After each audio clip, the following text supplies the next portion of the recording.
ಎಲ್ಲರಿಗೂ ಬೆಳಗಿನ ವಂದನೆಗಳು. ಮಕ್ಕಳೇ, ನಾವು 10ನೇ ತರಗತಿಯ ವಿಜ್ಞಾನ ವಿಷಯಕ್ಕೆ ಸಂಬಂಧಪಟ್ಟಂತೆ ಅಧ್ಯಾಯ ಲೋಹಗಳು ಅಲೋಹಗಳಲ್ಲಿ ಈ ಹಿಂದಿನ ತರಗತಿಯಲ್ಲಿ ಲೋಹ ಮತ್ತು ಅಲೋಹಗಳಿಗೆ ಇರ್ತಕ್ಕಂಥ ವ್ಯತ್ಯಾಸಗಳ ಬಗ್ಗೆ ಅಭ್ಯಾಸ ಮಾಡಿದ್ವಿ. ಈ ಒಂದು ತರಗತಿಯಲ್ಲಿ ಲೋಹಗಳ ರಾಸಾಯನಿಕ ಗುಣಗಳ ಬಗ್ಗೆ ಚರ್ಚೆಯನ್ನು ಮಾಡೋಣ. ಹಾಗೂ ಈ ಮುಂದಿನ ಅಭ್ಯಾಸದಲ್ಲಿ ಬರ್ತಕ್ಕಂಥ ಎಲ್ಲ ಘಟಕಗಳನ್ನು ಅಭ್ಯಾಸ ಮಾಡೋಣ ಅಂತಕ್ಕಂಥದ್ದು. ಮೊದಲಿಗೆ ಲೋಹಗಳ ರಾಸಾಯನಿಕ ಗುಣಗಳು. ಈಗ ನಾವು ಲೋಹಗಳು ಗಾಳಿಯಲ್ಲಿ ಉರಿಸಿದಾಗ ಏನಾಗ್ತದೆ ಅಂತಕ್ಕಂಥದ್ದನ್ನು ನೋಡಿದಾಗ, ಲೋಹಗಳನ್ನು ಗಾಳಿಯಲ್ಲಿ ಉರಿಸಿದಾಗ ಏನಾಗುತ್ತೆ, ಅದರಲ್ಲಿ ವಿಶೇಷವಾಗಿ ನಾವು ಮೆಗ್ನೀಷಿಯಮನ್ನು ತೆಗೆದುಕೊಂಡು, ಮೆಗ್ನೀಷಿಯಮ್ ಅಂತಕ್ಕಂಥದ್ದು ಒಂದು ಲೋಹವಾಗಿದ್ದು, ಇದು ಗಾಳಿಯಲ್ಲಿ ಇದನ್ನು ಉರಿಸಿದಾಗ ಈ ಒಂದು ಮೆಗ್ನೀಷಿಯಮ್ ಬಿಳಿ ಜ್ವಾಲೆಯನ್ನು ಉಂಟು ಮಾಡುವುದರ ಮೂಲಕ ಗಾಳಿಯಲ್ಲಿ ಉರಿದು ಮೆಗ್ನೀಷಿಯಮ್ ಆಕ್ಸೈಡ್ ಎಂಬ ಸಂಯುಕ್ತವನ್ನು ಉತ್ಪತ್ತಿ ಮಾಡುತ್ತದೆ ಅಂತಕ್ಕಂಥದ್ದು. ಮಕ್ಕಳಿಗೆ ನಾವೆಲ್ಲ ಈ ಒಂದು ಲೋಹಗಳು, ಸಾಮಾನ್ಯವಾಗಿ ಲೋಹಗಳು ಏನಾಗ್ತವೆ, ಆಕ್ಸಿಜನ್ ಜೊತೆಗೆ ಸಂಯೋಗ ಹೊಂದಿ ಆಯಾ ಲೋಹದ ಆಕ್ಸೈಡ್ಸ್ಗಳನ್ನು ಉಂಟು ಮಾಡ್ತದೆ ಅಂತಕ್ಕಂಥದ್ದು ಬಹಳ ಮುಖ್ಯವಾಗಿರ್ತಕ್ಕಂಥದ್ದು. ಈಗ ಲೋಹಗಳು ಏನು ಮಾಡ್ತವೆ ಅಂತ ಹೇಳಿದರೆ, ಆಕ್ಸಿಜನ್ ಜೊತೆಗೆ ವರ್ತಿಸಿಬಿಟ್ಟು ಏನು ಮಾಡ್ತವೆ, ಆಯಾ ಲೋಹದ ಆಕ್ಸೈಡ್ಸ್ಗಳನ್ನು ಉಂಟು ಮಾಡ್ತವೆ ಅಂತಕ್ಕಂಥದ್ದು. ಉದಾಹರಣೆಗೆ ಈಗ ಮೆಗ್ನೀಷಿಯಮ್ ಆದರೆ ಮೆಗ್ನೀಷಿಯಮ್ ಆಕ್ಸಿಜನ್ ಜೊತೆಗೆ ವರ್ತಿಸಿ ಮೆಗ್ನೀಷಿಯಮ್ ಆಕ್ಸೈಡ್, ಕ್ಯಾಲ್ಶಿಯಮ್ ಆದರೆ ಕ್ಯಾಲ್ಶಿಯಮ್ ಆಕ್ಸಿಜನ್ ಜೊತೆಗೆ ವರ್ತಿಸಿ ಕ್ಯಾಲ್ಶಿಯಮ್ ಆಕ್ಸೈಡ್, ಮ್ಯಾಂಗನೀಸ್ ಆದರೆ manganese plus oxygen is equal to manganese oxide. ಅದೇ ರೀತಿಯಲ್ಲಿ ತಾಮ್ರ ಆದರೆ ತಾಮ್ರ plus oxygen is equal to ತಾಮ್ರದ ಆಕ್ಸೈಡ್. ಈ ರೀತಿಯಾಗಿ ನಾವು ಬೇರೆ ಬೇರೆ ಯಾವ್ಯಾವ ಲೋಹ ಆಕ್ಸಿಜನ್ ಜೊತೆಗೆ ವರ್ತಿಸ್ತದೋ ಆ ಲೋಹದ ಆಕ್ಸೈಡ್ಗಳನ್ನು ನಾವು ಇಲ್ಲಿ ಪಡಿತೀವಿ ಅಂತಕ್ಕಂಥದ್ದು. ಅದಕ್ಕೋಸ್ಕರವಾಗಿ ಒಂದು ಸಾಮಾನ್ಯ ಸೂತ್ರವನ್ನು ಇಲ್ಲಿ ಕೊಡಲಾಗಿದೆ. ಏನು ಅಂತ ಹೇಳಿದರೆ, ಲೋಹ plus oxygen is equal to ಲೋಹದ ಆಕ್ಸೈಡ್. ಈಗ ಅದೇ ರೀತಿಯಲ್ಲಿ ನಾವು ಇಲ್ಲಿ ಇನ್ನೊಂದು ಉದಾಹರಣೆಯನ್ನು ತೆಗೆದುಕೊಳ್ಳೋಣ, ತಾಮ್ರವನ್ನು, ಕಾಪರ್. ತಾಮ್ರ ಏನಾಗುತ್ತೆ, ಗಾಳಿಯಲ್ಲಿ ಕಾಯಿಸಿದಾಗ ಆಕ್ಸಿಜನ್ ಜೊತೆಗೆ ಅದು ಸೇರಿಕೊಂಡು ಏನಾಗುತ್ತೆ, ತಾಮ್ರದ ಆಕ್ಸೈಡನ್ನು ಉಂಟು ಮಾಡುತ್ತದೆ. ಇದು ಒಂದು ತಾಮ್ರದ ಆಕ್ಸೈಡ್ ಏನಿದೆಯೋ ಅದು ಕಪ್ಪು ಆಕ್ಸೈಡ್ ಆಗುತ್ತದೆ ಅಂತಕ್ಕಂಥದ್ದು ಇಲ್ಲಿ ನಾವು ನೋಡ್ತಾ ಇದ್ದೀವಿ. ಇಲ್ಲಿ ಏನು ಅಂತ ಹೇಳಿದರೆ, ತಾಮ್ರ ಅಂದರೆ 2Cu plus oxygen is equal to 2CuO ಅಂತ.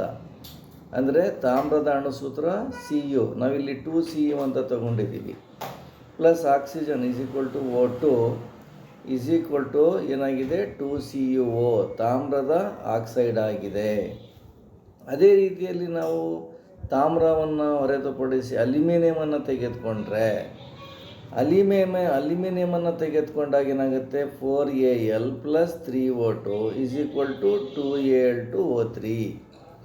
ಈಗ ನೋಡಿ ಮಕ್ಕಳೇ, 4Al ಅಂತ ಇದೆ ಇಲ್ಲಿ. 4 ಅಂದರೆ 4 ಪರಮಾಣು ಅಲ್ಯೂಮಿನಿಯಂ ಇದೆ ಅಂದರೆ ಇಲ್ಲಿ 2 ಕಾಮನ್ ಇದೆ, 2 2 4. ಇಲ್ಲಿ Al2 ಕೆಳಗೆ 2 ಇದೆ, ಇಲ್ಲಿ ಕಾಮನ್ 2 ಇದೆ.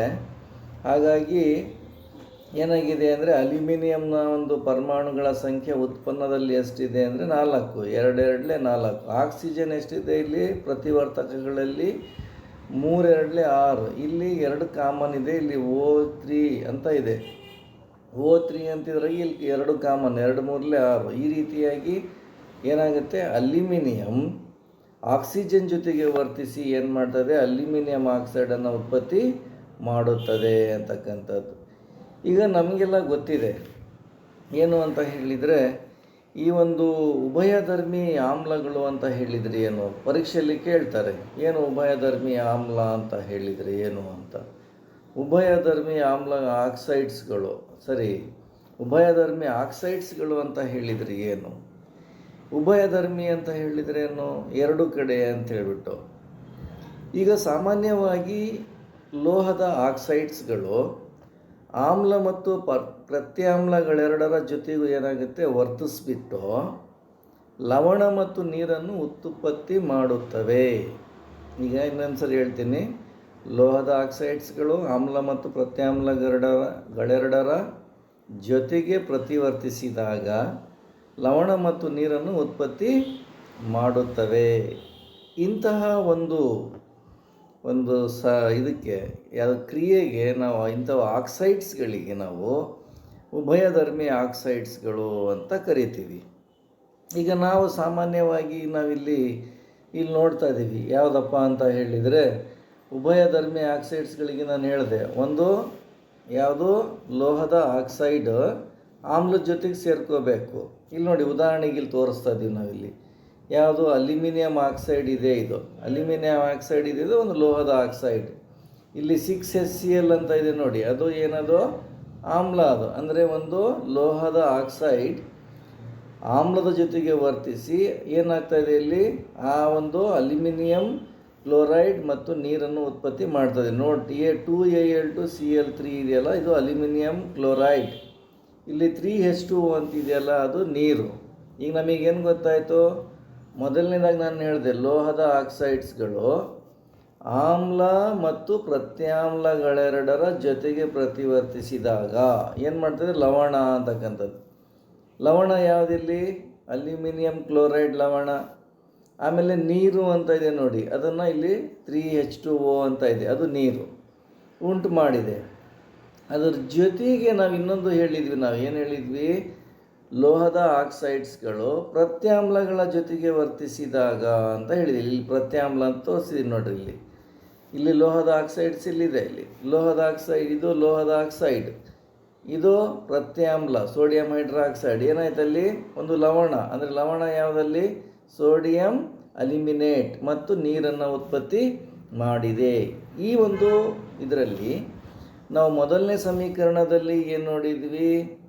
ಒಂದು ಲೋಹದ ಆಕ್ಸೈಡ್ ಆಮ್ಲದ ಜೊತೆಗೆ ವರ್ತಿಸಿ ಲವಣ ಮತ್ತು ನೀರನ್ನು ಉತ್ಪತ್ತಿ ಮಾಡಿದರೆ, ಎರಡನೇ ಸಮೀಕರಣದಲ್ಲಿ ನಾವೇನು ನೋಡಿದ್ವಿ? ಒಂದು ಲೋಹದ ಆಕ್ಸೈಡ್ ಪ್ರತ್ಯಾಮ್ಲದ ಜೊತೆಗೆ ವರ್ತಿಸಿ ಲವಣ ಮತ್ತು ನೀರನ್ನು ಉತ್ಪತ್ತಿ ಮಾಡಿದೆ. ಮಕ್ಕಳೇ, ನಿಮಗೆಲ್ಲ ಗೊತ್ತಾಗಿದೆ ಅನ್ನಿಸ್ತದೆ. ಇಂತಹ ಕ್ರಿಯೆಗಳಿಗೆ ನಾವು ಅಂದರೆ ಇಂತಹ ಒಂದು ಇದಕ್ಕೆ ಆಕ್ಸೈಡ್ಸ್ಗಳಿಗೆ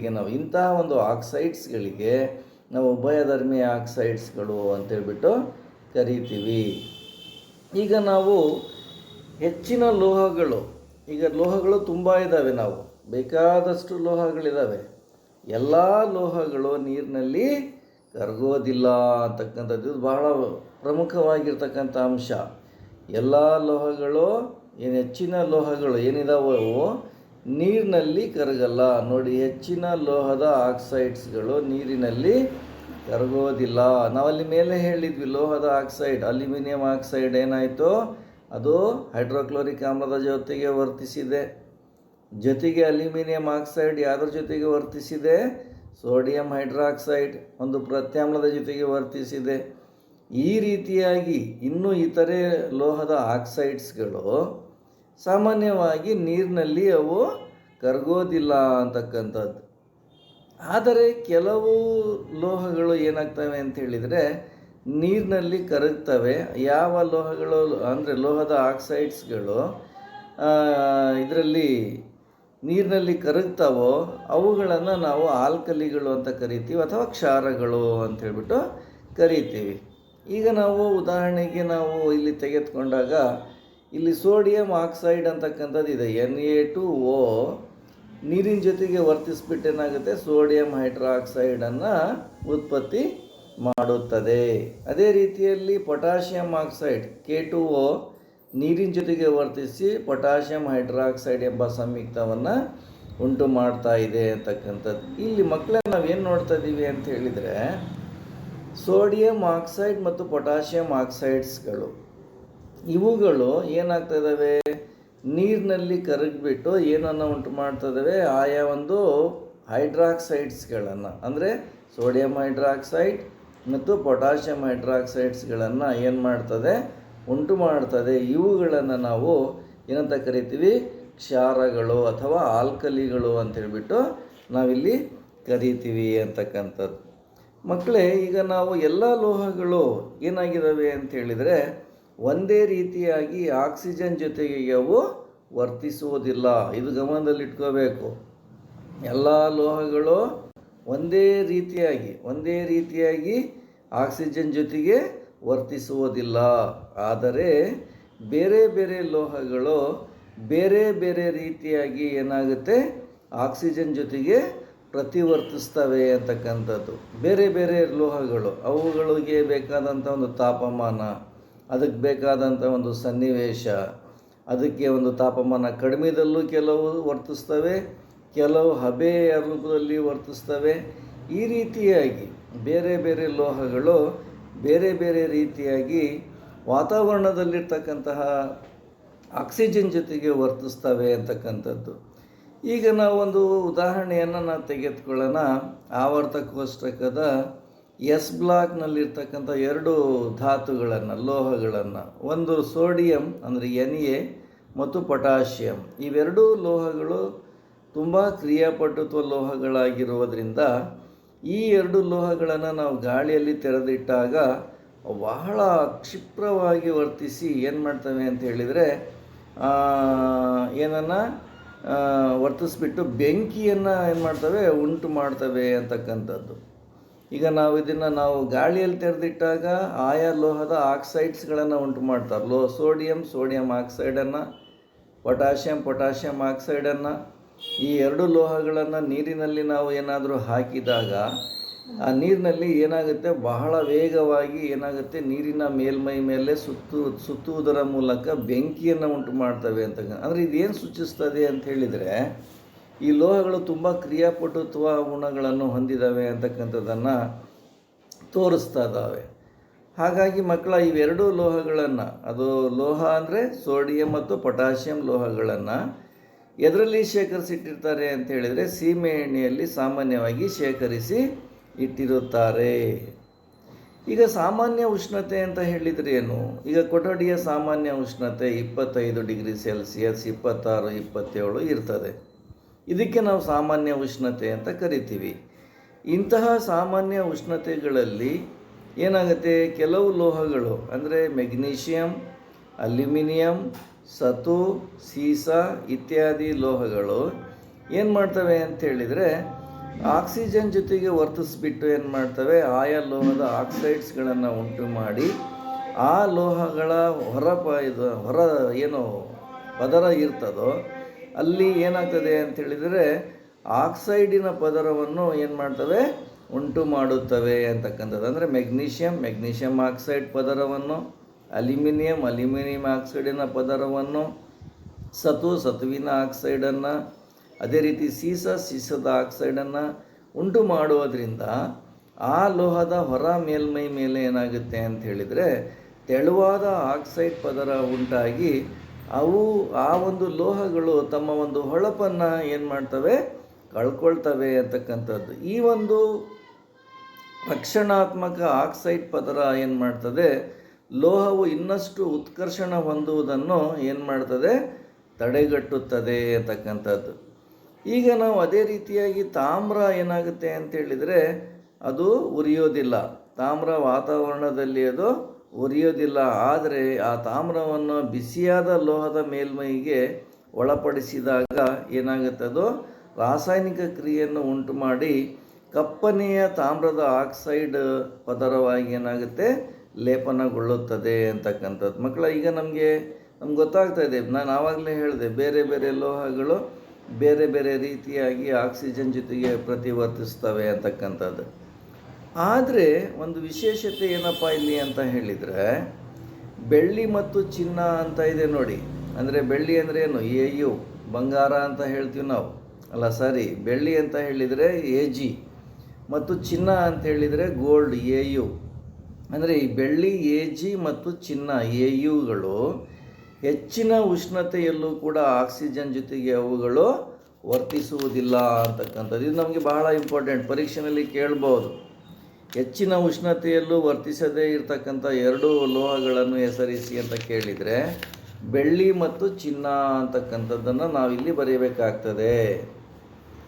ಈಗ ನಾವು ಇದರಲ್ಲಿ ನಾವು ಮಾಡಿರ್ತಕ್ಕಂಥ ಚಟುವಟಿಕೆಗಳಲ್ಲಿ ನಾವು ಕ್ರಿಯಾಶೀಲತೆಯನ್ನು ನಾವು ನೋಡಿದ್ವಿ. ಈಗ ಬೇರೆ ಬೇರೆ ಲೋಹಗಳಲ್ಲಿ ನೋಡಿದಾಗ ನಮಗೆ ಏನು ಗೊತ್ತಾಯಿತು, ಸೋಡಿಯಂ ಮತ್ತು ಪೊಟ್ಯಾಷಿಯಂಗಳು ತುಂಬ ಕ್ರಿಯಾಪಟುತ್ವ ಲೋಹಗಳು.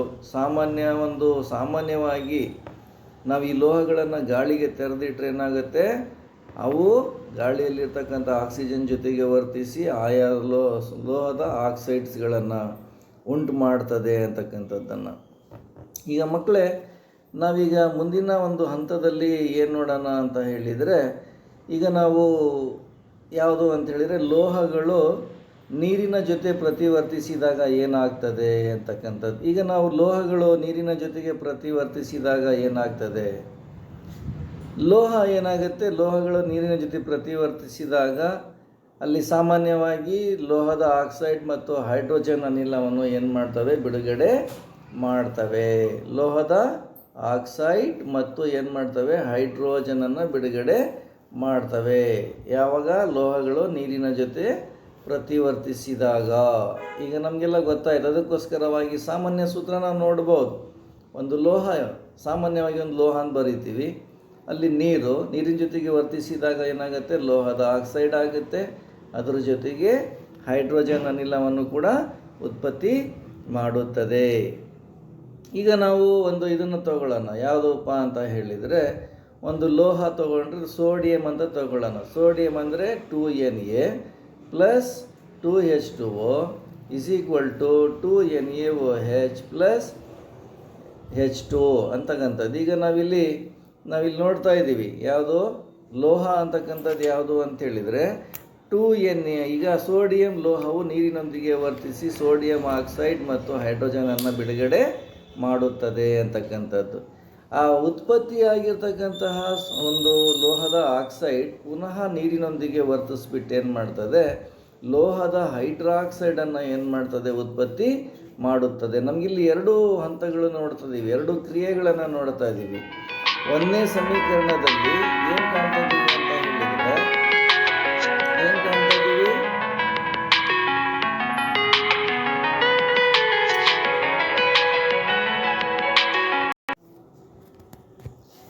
ನಾವು ಏನು ಹೇಳ್ತಾ ಇದ್ದೀವಿ ಅಂತ ಹೇಳಿದರೆ, ಲೋಹ ನೀರಿನ ಜೊತೆಗೆ ವರ್ತಿಸಿ ಲೋಹದ ಆಕ್ಸೈಡ್ ಮತ್ತು ಹೈಡ್ರೋಜನನ್ನು ಉತ್ಪತ್ತಿ ಮಾಡುತ್ತದೆ. ಆ ಒಂದನೇ ಸಮೀಕರಣದಲ್ಲಿ ಬಂದಿರತಕ್ಕಂತಹ ಲೋಹದ ಆಕ್ಸೈಡ್ ಏನಾಗಿದೆ, ಪುನಃ ನೀರಿನೊಂದಿಗೆ ವರ್ತಿಸಿದಾಗ ಲೋಹದ ಹೈಡ್ರಾಕ್ಸೈಡನ್ನು ಏನು ಮಾಡ್ತದೆ, ಉತ್ಪತ್ತಿ ಮಾಡ್ತದೆ ಅಂತಕ್ಕಂಥದ್ದು ನಾವಿಲ್ಲಿ ನೋಡಿದ್ವಿ. ಈಗ ನಾವಿಲ್ಲಿ ಮುಂದೆ ನೋಡಿದಾಗ ಪೊಟ್ಯಾಷಿಯಂ ಮತ್ತು ಸೋಡಿಯಂಗಳಂತಹ ಲೋಹಗಳು ಈಗ ತಣ್ಣೀರು ಜೊತೆಗೆ ಬಹಳ ರಭಸವಾಗಿ ಏನು ಮಾಡ್ತವೆ, ಪ್ರತಿವರ್ತಿಸ್ಬಿಟ್ಟು ಏನು ಮಾಡ್ತವೆ, ಆಯಾ ಲೋಹದ ಹೈಡ್ರಾಕ್ಸೈಡ್ಸ್ಗಳನ್ನು ಏನು ಮಾಡ್ತವೆ, ಉತ್ಪತ್ತಿ ಮಾಡ್ತವೆ ಅಂತಕ್ಕಂಥದ್ದು ಇಲ್ಲಿ ನಾವು ನೋಡ್ತಾ ಇದ್ದೀವಿ. ಪೊಟ್ಯಾಷಿಯಂ ಮತ್ತು ಸೋಡಿಯಂ ತುಂಬ ಕ್ರಿಯಾಪಟುತ್ವ ಲೋಹಗಳಾಗಿರೋದ್ರಿಂದ ಅವು ತಣ್ಣೀರಿನ ಜೊತೆಗೆ ವರ್ತಿಸ್ಬಿಟ್ಟು ಪೊಟ್ಯಾಷಿಯಂ ನೀರಿನ ಜೊತೆಗೆ ವರ್ತಿಸಿ ಪೊಟ್ಯಾಷಿಯಂ ಹೈಡ್ರಾಕ್ಸೈಡ್ ಮತ್ತು ಹೈಡ್ರೋಜನ್ ಮತ್ತು ಏನು ಮಾಡ್ತದೆ, ಉಷ್ಣ ಶಕ್ತಿಯನ್ನು ಉಂಟು ಮಾಡ್ತಾ ಇದೆ. ಅದೇ ರೀತಿಯಲ್ಲಿ ಸೋಡಿಯಂ ನೀರಿನ ಜೊತೆಗೆ ವರ್ತಿಸಿ ಸೋಡಿಯಂ ಹೈಡ್ರಾಕ್ಸೈಡ್ ಮತ್ತು ಹೈಡ್ರೋಜನ್ ಮತ್ತು ಉಷ್ಣ ಶಕ್ತಿಯನ್ನು ಬಿಡುಗಡೆ ಮಾಡ್ತಾ ಇದೆ. ಈ ಎರಡೂ ಸಮೀಕರಣಗಳಲ್ಲಿ ನಾವು ಒಂದು ಸಹ ಉತ್ಪನ್ನವನ್ನು ನೋಡ್ತಾ ಇದ್ದೀವಿ. ಏನು ಅಂತೇಳಿದರೆ ಉಷ್ಣ ಶಕ್ತಿ ಅಂತಕ್ಕಂಥದ್ದು ನೋಡ್ತಾ ಇದ್ದೀವಿ. ಅಂದರೆ ಈ ಎರಡೂ ಕ್ರಿಯೆಗಳು ಎಂತಹ ಕ್ರಿಯೆಗಳು ಅಂತೇಳಿದರೆ ಬಹಿರುಷ್ಣಕ ಕ್ರಿಯೆಗಳು ಅಂತ ಕರಿತೀವಿ. ಬಹಿರುಷ್ಣಕ ಕ್ರಿಯೆ ಅಂತ ಹೇಳಿದ್ರೇನೋ, ಒಂದು ರಾಸಾಯನಿಕ ಕ್ರಿಯೆ ನಡೆದಾಗ ಉತ್ಪನ್ನಗಳ ಜೊತೆಗೆ ಏನಾಗುತ್ತೆ, ಉಷ್ಣವೂ ಕೂಡ ಒಂದು ಸಹ ಉತ್ಪನ್ನವಾಗಿ ಬಿಡುಗಡೆಯಾದರೆ ಅಂತಹ ಒಂದು ಸಮೀಕರಣಕ್ಕೆ ನಾವು ಏನಂತ ಕರಿತೀವಿ, ಬಹಿರುಷ್ಣಕ ಕ್ರಿಯೆ. ಅಂತಹ ಕ್ರಿಯೆಗೆ ಬಹಿರುಷ್ಣಕ ಕ್ರಿಯೆ ಅಂದರೆ, ಈಗ ನಾವು ಪೊಟ್ಯಾಷಿಯಂ ಮತ್ತು ಸೋಡಿಯಂಗಳು ಏನಾಗಿದ್ದಾವೆ, ಅತ್ಯಂತ ಕ್ರಿಯಾಪಟುತ್ವ ಲೋಹಗಳಾಗಿರೋದ್ರಿಂದ ಅವು ಏನು ಮಾಡ್ತವೆ, ತಣ್ಣೀರಿನ ಜೊತೆಗೂ ಬಹಳ ವೇಗವಾಗಿ ಏನು ಮಾಡ್ತವೆ, ಉತ್ಪನ್ನಗಳನ್ನು ಕೊಡ್ತವೆ ಅಂತಕ್ಕಂಥದ್ದು ಇಲ್ಲಿ ನಮಗೆ ಗೊತ್ತಾಯಿತು. ಹಾಗಾಗಿ ನಾವಿಲ್ಲಿ ಮುಂದಿನ ಒಂದು ಕೆಲವು ಲೋಹಗಳನ್ನು ನಾವು ವ್ಯತ್ಯಾಸವನ್ನು ನೋಡಿದಾಗ, ಅಂದರೆ ಕ್ಯಾಲ್ಶಿಯಂ ತಗೊಳ್ಳೋಣ. ಕ್ಯಾಲ್ಶಿಯಂ ಏನಾಗುತ್ತೆ ಅಂತ ಹೇಳಿದರೆ ನೀರಿನೊಂದಿಗೆ ಬಹಳ ತೀವ್ರತೆ, ಅಂದರೆ ಅದರಲ್ಲಿ ನೀರಿನ ಜೊತೆಗೆ ವರ್ತಿಸುವುದು ಬಹಳ ಕಡಿಮೆ. ಅಂದರೆ ನೀರಿನೊಂದಿಗೆ ಕ್ಯಾಲ್ಶಿಯಂನ ಪ್ರತಿವರ್ತನೆ ಏನಾಗಿದೆ, ತೀವ್ರವಾಗಿ ಕಡಿಮೆಯಾಗಿರುತ್ತದೆ ಅಂತಕ್ಕಂಥದ್ದು.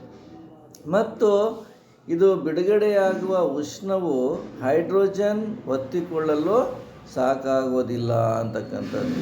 ಈ ರೀತಿಯಾಗಿ ನಾವು ಇಲ್ಲಿ ಕ್ಯಾಲ್ಶಿಯಂನಲ್ಲಿ ನಾವು ವ್ಯತ್ಯಾಸವನ್ನು ಕಾಣ್ತೀವಿ. ಕ್ಯಾಲ್ಶಿಯಂ ಪ್ಲಸ್ ವಾಟರ್ ಅಂದರೆ ನೀರು ಏನಾಗುತ್ತೆ, ಕ್ಯಾಲ್ಶಿಯಂ ಹೈಡ್ರಾಕ್ಸೈಡ್ ಮತ್ತು ಹೈಡ್ರೋಜನನ್ನು ಬಿಡುಗಡೆ ಮಾಡ್ತದೆ. ಅಂದರೆ ಸಮೀಕರಣ ಹೀಗಿದೆ, Ca+2H2O = CaOH2 ice plus H2. ಈ ರೀತಿಯಾಗಿ ನಾವು ಕ್ಯಾಲ್ಶಿಯಂ ಏನಾಗಿದೆ ಅಂತ ಹೇಳಿದರೆ ನೀರಿನೊಂದಿಗೆ ಹೇಗೆ ವರ್ತಿಸ್ತದೆ ಅಂತಕ್ಕಂಥದ್ದನ್ನು ಮಕ್ಕಳಲ್ಲಿ ನಾವು ನೋಡ್ಬೋದು. ಕ್ಯಾಲ್ಶಿಯಂ ನೀರಿನ ಮೇಲೆ ತೇಲಲು ಏನಾಗುತ್ತೆ, ಪ್ರಾರಂಭಿಸ್ತದೆ ಅಂತಕ್ಕಂಥದ್ದು. ಯಾಕೆ ಅಂತ ಹೇಳಿದರೆ ಆ ಒಂದು ಕ್ಯಾಲ್ಶಿಯಂ ಹೈಡ್ರಾಕ್ಸೈಡ್ ಇದೆಯಲ್ಲ, ಉತ್ಪತ್ತಿಯಾದ ಮೇಲೆ ಅದರ ಜೊತೆಗೆ ಇನ್ನೊಂದು ಸಹ ಉತ್ಪನ್ನ ಇದೆ, ಯಾವುದು, ಹೈಡ್ರೋಜನ್ ಅನಿಲ. ಆ ಹೈಡ್ರೋಜನ್ ಅನಿಲ ಇದೆಯಲ್ಲ, ಅದರ ಗುಳ್ಳೆಗಳು ಏನು ಮಾಡ್ತವೆ, ಕ್ಯಾಲ್ಶಿಯಮಿನ ಮೇಲ್ಮೈ ಮೇಲೆ ಅಂಟಿಕೊಂಡಿರೋದ್ರಿಂದ ಆ ಕ್ಯಾಲ್ಶಿಯಂ ಹೈಡ್ರಾಕ್ಸೈಡ್ ಏನಾಗುತ್ತೆ, ನೀರಿನ ಮೇಲ್ಮೈ ಮೇಲೆ ಏನಾಗುತ್ತೆ, ತೇಲುತ್ತಾ ಇರುತ್ತದೆ. ಮಕ್ಕಳೇ, ಈಗ ನಾವು ಇನ್ನೊಂದು ಲೋಹ ಇದೆ, ಮೆಗ್ನೀಷಿಯಮ್ ಅಂತಕ್ಕಂಥದ್ದು. ಈ ಮೆಗ್ನೀಷಿಯಮ್ ಲೋಹ ಇದೆಯಲ್ಲ, ಇದು ಏನು ಮಾಡ್ತದೆ ಅಂತ ಹೇಳಿದರೆ ತಣ್ಣೀರಿನೊಂದಿಗೆ ಮೆಗ್ನೀಷಿಯಮ್ ಯಾವಾಗಲೂ ವರ್ತಿಸುವುದಿಲ್ಲ. ಮೆಗ್ನೀಷಿಯಮ್ ತಂತಿ ನಾವೆಲ್ಲ ನೋಡಿದ್ದೀವಿ ನಮ್ಮ ಪ್ರಯೋಗಶಾಲೆಯಲ್ಲಿ, ನಮ್ಮ ಎಲ್ಲ ಶಿಕ್ಷಕರು ತೋರಿಸಿರ್ತಾರೆ, ನಾವೆಲ್ಲ ನಿಮಗೆ ತೋರಿಸಿದ್ದೀವಿ ಮೆಗ್ನೀಷಿಯಮ್ ರಿಬ್ಬನನ್ನು. ಆ ಮೆಗ್ನೀಷಿಯಮ್ ಅಂತಕ್ಕಂಥದ್ದು ಏನಾಗ್ತದೆ ಅಂತ ಹೇಳಿದರೆ ಇದೊಂದು ಲೋಹ, ಅದು ತಣ್ಣೀರಿನೊಂದಿಗೆ ಏನಾಗಲ್ಲ, ವರ್ತಿಸುವುದಿಲ್ಲ.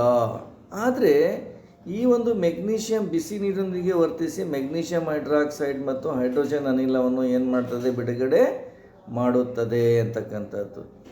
ಈ ಒಂದು ಹೈಡ್ರೋಜನ್ ಅನಿಲ ಉತ್ಪತ್ತಿ ಆಗುತ್ತಲ್ಲ ಮೆಗ್ನೀಷಿಯಂ ಹೈಡ್ರಾಕ್ಸೈಡ್ ಜೊತೆಗೆ, ಅದು ಸಹ ಏನು ಮಾಡ್ತದೆ, ಮೆಗ್ನೀಷಿಯಮಿನ ಹೊರಮೈ ಮೇಲ್ಮೇಲೆ ಅದು ಅಂಟಿಕೊಳ್ಳುವುದರಿಂದ ಆ ಮೆಗ್ನೀಷಿಯಮ್ ಏನು ಹೈಡ್ರಾಕ್ಸೈಡ್ ಉತ್ಪತ್ತಿ ಆಗುತ್ತಲ್ಲ, ಅದು ಕೂಡ ಏನಾಗುತ್ತೆ ಅಂತ ಹೇಳಿದರೆ ನೀರಿನ ಮೇಲ್ಮೈ ಮೇಲೆ ತೇಲುತ್ತದೆ. ನಾನಿಲ್ಲಿ ಎರಡು ಲೋಹಗಳನ್ನು ಹೇಳಿದ್ವಿ, ನೀರಿನ ಮೇಲ್ಮೈ ಮೇಲೆ ತೇಲೋದು, ಒಂದು ಕ್ಯಾಲ್ಶಿಯಂ, ಇನ್ನೊಂದು ಮೆಗ್ನೀಷಿಯಂ ಹೈಡ್ರಾಕ್ಸೈಡ್.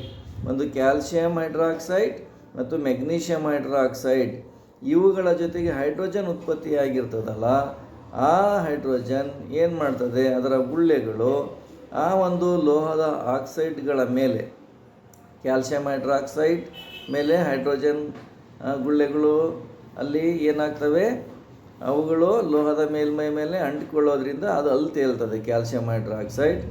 ಈ ಒಂದು ಸಮೀಕರಣ ಯಾವುದು, ಇಲ್ಲಿ ನಾವು ಇನ್ನೊಂದು ಹೇಳಿ, ಮೆಗ್ನೀಷಿಯಂ ಹೈಡ್ರಾಕ್ಸೈಡಿನ ಮೇಲ್ಮೈ ಮೇಲೆ ಹೈಡ್ರೋಜನ್ ಒಂದು ಏನೋ ಗುಳ್ಳೆಗಳು ಅಂಟಿಕೊಳ್ಳೋದ್ರಿಂದ ಮೆಗ್ನೀಷಿಯಂ ಹೈಡ್ರಾಕ್ಸೈಡ್ನು ಕೂಡ ಏನಾಗುತ್ತೆ, ಅದು ನೀರಿನ ಮೇಲ್ಮೈ ಮೇಲೆ ತೇಲುತ್ತದೆ. ಇದು ನಮಗೆ ಈ ಅರ್ಥ ಆಯಿತು. ಈಗ ಅಲ್ಯೂಮಿನಿಯಂ, ಕಬ್ಬಿಣ, ಸತುವಿನಂಥ ಲೋಹಗಳು ಏನು ಮಾಡ್ತವೆ, ತಣ್ಣನೆಯ ಅಥವಾ ಬಿಸಿಯ ನೀರಿನೊಂದಿಗೆ ವರ್ತಿಸುವುದಿಲ್ಲ. ನೋಡಿದ್ದಾವೆ ಇಲ್ಲಿ ಲೋಹ, ಇಲ್ಲಿ ಒಂದು ಲೋಹ ಕಾಣ್ತಿದ್ದೀವಿ, ಅಲ್ಯೂಮಿನಿಯಂ, ಕಬ್ಬಿಣ, ಸತು ಇದಾವಲ್ಲ, ತಣ್ಣನೆಯ ನೀರಿನ ಜೊತೆಗೂ ವರ್ತಿಸುವುದಿಲ್ಲ, ಬಿಸಿ ನೀರು ಜೊತೆಗೂ ವರ್ತಿಸುವುದಿಲ್ಲ. ಬಹಳ ಇಂಪಾರ್ಟೆಂಟ್ ಆಗಿರ್ತಕ್ಕಂಥದ್ದು. ಆದರೆ ಇವು ಯಾವ ಗುಣವನ್ನು ಹೊಂದಿದ್ದಾವೆ ಅಂತ ಹೇಳಿದರೆ ಹಬೆಯ ಜೊತೆಗೆ ವರ್ತಿಸ್ತವೆ. ಹಬೆ ಅಂದರೆ ನೀರು ಕಾಯಿಸಿದಾಗ ಅಲ್ಲಿ ಹಬೆ ಬರ್ತದಲ್ಲ, ವೇಪರ್ಸು, ಅದ್ರ ಜೊತೆಗೆ ವರ್ತಿಸ್ಬಿಟ್ಟು ಏನು ಮಾಡ್ತವೆ ಅಂತ ಹೇಳಿದರೆ ಆಯಾ ಲೋಹದ ಆಕ್ಸೈಡ್ಸ್ಗಳನ್ನು ಮತ್ತು ಹೈಡ್ರೋಜನನ್ನು ಬಿಡುಗಡೆ ಮಾಡ್ತದೆ. ಈ ಮಕ್ಕಳೇ ನಾವಿಲ್ಲಿ ನೋಡ್ತಾ ಇದ್ದೀವಿ ನೋಡಿ, ಇಲ್ಲಿ ಯಾವುದೋ ಅಲ್ಯೂಮಿನಿಯಂ ಹಬೆ ಅಂತ 3H2O ಅಂದರೆ 2Al + 3H2O = 2Al2O3 + 3H2. ಅಂದರೆ ಅಲ್ಯೂಮಿನಿಯಂ ಹಬೆಯ ಜೊತೆಗೆ ವರ್ತಿಸಿ ಅಲ್ಯೂಮಿನಿಯಂ ಆಕ್ಸೈಡ್ ಮತ್ತು ಹೈಡ್ರೋಜನ್ ಅನಿಲವನ್ನು ಬಿಡುಗಡೆ ಮಾಡಿದೆ. ಅದೇ ರೀತಿಯಾಗಿ ಕಬ್ಬಿಣ 3Fe + 4H2O ಅಂದರೆ ಹಬೆ is equal to Fe3O4 plus 4H2. ಅಂದರೆ ಈ ಒಂದು ಕಬ್ಬಿಣ ಹಬೆಯ ಜೊತೆಗೆ ವರ್ತಿಸಿದಾಗ ಆಗ್ತಕ್ಕಂಥ ಬದಲಾವಣೆಯ ಸಮೀಕರಣ ಏನು ಅಂದರೆ 3Fe plus 4H2O is equal to Fe3O4 plus 4H2. ಈ ರೀತಿಯಾಗಿ ನಾವು ಅಲ್ಯೂಮಿನಿಯಂ ಮತ್ತು ಕಬ್ಬಿಣಗಳು ಹಬೆಯ ಜೊತೆಗೆ ವರ್ತಿಸಿ ಆಗ್ತಕ್ಕಂಥ ಬದಲಾವಣೆಗಳನ್ನು ನಾವು ತಿಳ್ಕೊಂಡ್ವಿ. ಆದರೆ ಮಕ್ಕಳ, ಸೀಸ, ತಾಮ್ರ, ಬೆಳ್ಳಿ ಮತ್ತು ಚಿನ್ನದಂತಹ ಲೋಹಗಳು ನೀರಿನ ಜೊತೆಗೆ ಪ್ರತಿವರ್ತಿಸುವುದೇ ಇಲ್ಲ. ಭಾಳ ಇಂಪಾರ್ಟೆಂಟ್ ಇದು. ನೀರಿನ ಜೊತೆಗೆ ಪ್ರತಿವರ್ತಿಸದೇ ಇರ್ತಕ್ಕಂತಹ ಲೋಹಗಳನ್ನು ಹೆಸರಿಸಿ ಅಂತ ಕೇಳಿದರೆ, ಸೀಸ ಅಂದರೆ Pb, ತಾಮ್ರ ಅಂದರೆ Cu, ಬೆಳ್ಳಿ ಅಂದರೆ Ag, ಚಿನ್ನ ಅಂದರೆ Au. ಈಗ ನಮಗೆ ಗೊತ್ತಾಯಿತು ಸೀಸ ಅಂತ ಹೇಳಿದ್ರೆ ಏನು, Pb ಅಂದರೆ ಸೀಸ, Cu ಅಂದರೆ ಏನು, ತಾಮ್ರ, ಬೆಳ್ಳಿ ಅಂದರೆ Ag, ಆಮೇಲೆ ಚಿನ್ನ ಅಂದರೆ Au. ಈ ರೀತಿಯಾಗಿ ಈ ಒಂದು 4 ಲೋಹಗಳು ಅಂದರೆ ಸೀಸ, ತಾಮ್ರ, ಬೆಳ್ಳಿ ಮತ್ತು ಚಿನ್ನಗಳು ನೀರಿನ ಜೊತೆಗೆ ವರ್ತಿಸದೇ ಇರತಕ್ಕಂಥ ಲೋಹಗಳಾಗಿವೆ. ಮಕ್ಕಳೇ, ನಿಮಗೆಲ್ಲ ಇದು ಅರ್ಥ ಆಗಿದೆ ಅನ್ನಿಸ್ತಾ ಇದೆ. ಈಗ ನಾವು ಮುಂದಿನ ಒಂದು ಹಂತಕ್ಕೆ ನಾವು ಹೋಗೋಣ. ಯಾವುದು ಅಂತ ಹೇಳಿದರೆ, ಲೋಹಗಳು ಆಮ್ಲಗಳ ಜೊತೆ ಪ್ರತಿವರ್ತಿಸಿದಾಗ ಏನಾಗುತ್ತದೆ. ಈಗ ಲೋಹಗಳು ಆಮ್ಲಗಳ ಜೊತೆಗೆ ವರ್ತಿಸಿದಾಗ, ಈಗ ಒಂದು ಲೋಹ, ಯಾವುದೇ ಒಂದು ಲೋಹ ಆಮ್ಲದ ಜೊತೆಗೆ ವರ್ತಿಸಿದಾಗ ಏನಾಗುತ್ತೆ, ಒಂದು ಲವಣ ಮತ್ತು ಹೈಡ್ರೋಜನ್ ಅನಿಲವನ್ನು ಬಿಡುಗಡೆ ಮಾಡುತ್ತದೆ. ಇದು ಬಹಳ ಇಂಪಾರ್ಟೆಂಟ್. ಅದಕ್ಕೋಸ್ಕರ ಇಲ್ಲಿ ಸಾಮಾನ್ಯ ಸೂತ್ರ ನಾವು ನೋಡ್ಬೋದು. ಲೋಹ ಪ್ಲಸ್ ಸಾರಯುಕ್ತ ಆಮ್ಲ ಈಕ್ವಲ್ಸ್ ಲವಣ ಪ್ಲಸ್ ಹೈಡ್ರೋಜನ್. ಅಂದರೆ ನಮಗೆ ಗೊತ್ತಾಯಿತು, ಒಂದು ಲೋಹ ಆಮ್ಲದ ಜೊತೆಗೆ ವರ್ತಿಸ್ಬಿಟ್ಟು ಏನಾಗುತ್ತೆ, ಲವಣ ಮತ್ತು ಹೈಡ್ರೋಜನನ್ನು ಬಿಡುಗಡೆ ಮಾಡುತ್ತದೆ. ಗೊತ್ತಾಯ್ತಲ್ಲ ಎಲ್ಲರಿಗೂ. ಈಗ ನಾವು ಮುಂದಿನ ಒಂದು ಚಟುವಟಿಕೆನ ಬಂದಾಗ, ಈ ಮೆಗ್ನೀಷಿಯಂ ಮತ್ತು ಅಲ್ಯೂಮಿನಿಯಂಗಳು, ಮೆಗ್ನೀಷಿಯಂ, ಅಲ್ಯೂಮಿನಿಯಂ, ಸತು ಮತ್ತು ಕಬ್ಬಿಣ ಏನು ಮಾಡ್ತವೆ, ಹೈಡ್ರೋಕ್ಲೋರಿಕ್ ಆಮ್ಲದ ಜೊತೆಗೆ ವರ್ತಿಸ್ತವೆ ಅಂತಕ್ಕಂಥದ್ದು. ಈಗ ಅಲ್ಲಿ ನಾವು ಏನು ಮಾಡ್ತೀವಿ ಅಂತ ಹೇಳಿದರೆ, ಈ ಮೆಗ್ನೀಷಿಯಂ ಹೈಡ್ರೋಕ್ಲೋರಿಕ್ ಮೆಗ್ನೀಷಿಯಂ ಏನು ಮಾಡ್ತದೆ, ಮೆಗ್ನೀಷಿಯಂ ಹೈಡ್ರೋಕ್ಲೋರಿಕ್ ಆಮ್ಲದ ಜೊತೆಗೆ ವರ್ತಿಸಿ ಏನಾಗುತ್ತೆ, ಮೆಗ್ನೀಷಿಯಂ ಕ್ಲೋರೈಡ್ ಮತ್ತು ಹೈಡ್ರೋಜನ್ ಅನಿಲವನ್ನು ಬಿಡುಗಡೆ ಮಾಡ್ತದೆ. ಅದೇ ರೀತಿ ಅಲ್ಯೂಮಿನಿಯಂ ಹೈಡ್ರೋಕ್ಲೋರಿಕ್ ಆಮ್ಲದ ಜೊತೆಗೆ ವರ್ತಿಸಿ ಏನಾಗುತ್ತೆ, ಅಲ್ಲಿ ಅಲ್ಯೂಮಿನಿಯಂ ಕ್ಲೋರೈಡ್ ಮತ್ತು ಹೈಡ್ರೋಜನ್ ಉತ್ಪತ್ತಿ ಮಾಡುತ್ತದೆ. ಸತು ಏನು ಮಾಡ್ತದೆ, ಸಾರಯುಕ್ತ ಹೈಡ್ರೋಕ್ಲೋರಿಕ್ ಆಮ್ಲದ ಜೊತೆಗೆ ವರ್ತಿಸಿ ಸತುವಿನ ಕ್ಲೋರೈಡ್ ಮತ್ತು ಹೈಡ್ರೋಜನನ್ನು ಉತ್ಪತ್ತಿ ಮಾಡುತ್ತದೆ. ಈ ರೀತಿಯಾಗಿ ಏನು ಮಾಡ್ತವೆ, ಮೆಗ್ನೀಷಿಯಂ, ಅಲ್ಯೂಮಿನಿಯಂ, ಸತುಗಳು ಹೈಡ್ರೋಕ್ಲೋರಿಕ್ ಆಮ್ಲದ ಜೊತೆಗೆ ವರ್ತಿಸಿ ಏನು ಮಾಡ್ತವೆ, ಆಯಾ ಲೋಹದ ಕ್ಲೋರೈಡ್ ಮತ್ತು ಏನು ಮಾಡ್ತವೆ, ಹೈಡ್ರೋಜನ್ ಅನಿಲವನ್ನು ಬಿಡುಗಡೆ ಮಾಡುತ್ತವೆ. ಭಾಳ ಇಂಪಾರ್ಟೆಂಟ್. ಈಗ ನಾವು ಇನ್ನೊಂದು ಆಮ್ಲ ಇದೆ, ನಮಗೆಲ್ಲ ಗೊತ್ತಿದೆ. ಆಮ್ಲಗಳಲ್ಲಿ ಗಂಧಕಾಮ್ಲ, ಕ್ಲೋರಿನ್ ಆಮ್ಲ ಅಥವಾ ಹೈಡ್ರೋಕ್ಲೋರಿಕ್ ಆಮ್ಲ ಅಂತಲೂ ನಾವು ಇದನ್ನು ಕರೀತೀವಿ. ಇನ್ನೊಂದಿದೆ ನೈಟ್ರಿಕ್ ಆಮ್ಲ. ಈ ಲೋಹಗಳು ಏನಾಗ್ತವೆ, ನೈಟ್ರಿಕ್ ಆಮ್ಲದ ಜೊತೆಗೆ ವರ್ತಿಸಿ ಹೈಡ್ರೋಜನ್ ಅನಿಲವನ್ನು ಬಿಡುಗಡೆ ಮಾಡುವುದಿಲ್ಲ. ಲೋಹಗಳು ನೈಟ್ರಿಕ್ ಆಮ್ಲದ ಜೊತೆಗೆ ಪ್ರತಿವರ್ತಿಸಿ ಹೈಡ್ರೋಜನ್ ಅನಿಲವನ್ನು ಬಿಡುಗಡೆ ಮಾಡೋದಿಲ್ಲ. ಏಕಂತ ಹೇಳಿದರೆ, ಇಲ್ಲಿ ನೈಟ್ರಿಕ್ ಆಮ್ಲ ಅಂತಕ್ಕಂಥದ್ದು ಏನು ಅಂದರೆ, ಇದು ಒಂದು ಪ್ರಬಲ ಉತ್ಕರ್ಷಕ ಅಂತಕ್ಕಂಥದ್ದು ನಾವು ಇಲ್ಲಿ ಕರಿತೀವಿ. ಪ್ರಬಲ ಉತ್ಕರ್ಷಕ, ಅದನ್ನು ನಾವು ಪ್ರಬಲ ಉತ್ಕರ್ಷಕ ಅಂತ ಹೇಳಿದರೆ it is A good oxidising agent ಅಂತ ಕರಿತೀವಿ. ಇದು ಉತ್ಪತ್ತಿಯಾದ ಹೈಡ್ರೋಜನನ್ನು ಉತ್ಕರ್ಷಿಸಿ ನೀರನ್ನು ಉತ್ಪತ್ತಿ ಮಾಡುತ್ತದೆ ಮತ್ತು ಸ್ವತಃ ಯಾವುದಾದರೊಂದು ನೈಟ್ರೋಜನ್ ಆಕ್ಸೈಡ್ ಆಗಿ ಅಪಕರ್ಷಣೆ ಹೊಂದುತ್ತದೆ. ಏನಾಗುತ್ತೆ, ಇದು ನೈಟ್ರೋಜನ್ ಆಕ್ಸೈಡ್ ಆಗ್ಬೋದು, ನೈಟ್ರೋಜನ್ ಪರಾಕ್ಸೈಡ್ ಆಗಿರ್ಬೋದು, ನೈಟ್ರಿಕ್ ಆಕ್ಸೈಡ್ ಆಗಿರ್ಬೋದು, ಈ ಥರ ಆಕ್ಸೈಡ್ಸ್ಗಳನ್ನು ಉತ್ಪತ್ತಿ ಮಾಡುತ್ತದೆ ಅಂತಕ್ಕಂಥದ್ದು. ಆದರೆ ಮೆಗ್ನೀಷಿಯಂ ಮತ್ತು ಮ್ಯಾಂಗನೀಸ್, ಮೆಗ್ನೀಷಿಯಂ ಅಂದರೆ Mg ಮ್ಯಾಂಗನೀಸ್ ಅಂತ ಹೇಳಿದರೆ Mn. ಇಂತಹ ಒಂದು ಲೋಹಗಳು ನೈಟ್ರಿಕ್ ಆಮ್ಲದ ಜೊತೆಗೆ ಏನು ಮಾಡ್ತವೆ, ವರ್ತಿಸಿ ಹೈಡ್ರೋಜನ್ ಅನಿಲವನ್ನು ಬಿಡುಗಡೆ ಮಾಡುತ್ತವೆ. ಎಕ್ಸೆಪ್ಷನಲ್ ಕೇಸ್ ಇದು. ಯಾವುದು? ಮೆಗ್ನೀಷಿಯಮ್ ಮತ್ತು ಮ್ಯಾಂಗನೀಸ್ಗಳು ಏನು ಮಾಡ್ತವೆ, ನೈಟ್ರಿಕ್ ಆಮ್ಲದ ಜೊತೆಗೆ ವರ್ತಿಸ್ತವೆ. ಮತ್ತು ಏನು ಮಾಡ್ತವೆ ಅಲ್ಲಿ ಅಂತ ಹೇಳಿದರೆ, ಏನು ಮಾಡ್ತವೆ, ಹೈಡ್ರೋಜನ್ ಅನಿಲವನ್ನು ಬಿಡುಗಡೆ ಮಾಡುತ್ತವೆ ಅಂತಕ್ಕಂಥದ್ದು. ಈಗ ಮೆಗ್ನೀಷಿಯಮ್ ಪ್ರಕರಣಕ್ಕೆ ನಾವು ಬಂದಾಗ, ಮೆಗ್ನೀಷಿಯಮ್ ಏನು ಮಾಡ್ತದೆ ಅಂತ ಹೇಳಿದರೆ, ಅನಿಲದ ಗುಳ್ಳೆಗಳು ಬಿಡುಗಡೆಯಾಗುವ ದರವು ಅತ್ಯಂತ ವೇಗವಾಗಿರುತ್ತದೆಂದು ನಾವಿಲ್ಲಿ ನೋಡ್ಬೋದು ಅಂತಕ್ಕಂಥದ್ದು. ಈಗ ನಾವು ಏನಾಗಿದ್ದಾವಪ್ಪ ಅಂತ ಹೇಳಿದರೆ, ನಾವಿಲ್ಲಿ ಈ ಒಂದು ಕ್ರಿಯೆಗಳು, ಅದು ಮೆಗ್ನೀಷಿಯಮ್ ಅಥವಾ ಮ್ಯಾಂಗನೀಸ್ ಏನಾಗುತ್ತೆ, ಸಾರೀಕೃತ ಅಥವಾ ಸಾರರಿಕ್ತ ನೈಟ್ರಿಕ್ ಆಮ್ಲದ ಜೊತೆಗೆ ವರ್ತಿಸಿ ಆಗ್ತಕ್ಕಂತಹ ಕ್ರಿಯೆಗಳು ಏನಾಗಿದ್ದಾವೆ, ಇದು ಬಹಿರುಷ್ಣಕ ಕ್ರಿಯೆಗಳಾಗಿರುತ್ತವೆ. ಈಗ ನಾವು ಲೋಹಗಳ ಕ್ರಿಯಾಶೀಲತೆಗೆ ನಾವು ಬಂದಾಗ ನಾವು ವ್ಯತ್ಯಾಸವನ್ನು ನಾವಿಲ್ಲಿ ಕಾಣ್ತೀವಿ ಅಂತಕ್ಕಂಥದ್ದು. ಏನಾಗಿದೆ ಅಂತ ಹೇಳಿದರೆ, ಮೆಗ್ನೀಷಿಯಮ್ ಅಲ್ಯೂಮಿನಿಯಂಗಿಂತ ಕ್ರಿಯಾಕಾರತ್ವ ಗುಣವನ್ನು ಹೊಂದಿದೆ. ಅಲ್ಯೂಮಿನಿಯಂ ಸತು ಏನಾಗಿದೆ, ಸತುಗಿಂತ ಹೆಚ್ಚು ಕ್ರಿಯಾಕಾರತ್ವ ಅಲ್ಯೂಮಿನಿಯಂ ಆಗಿದೆ.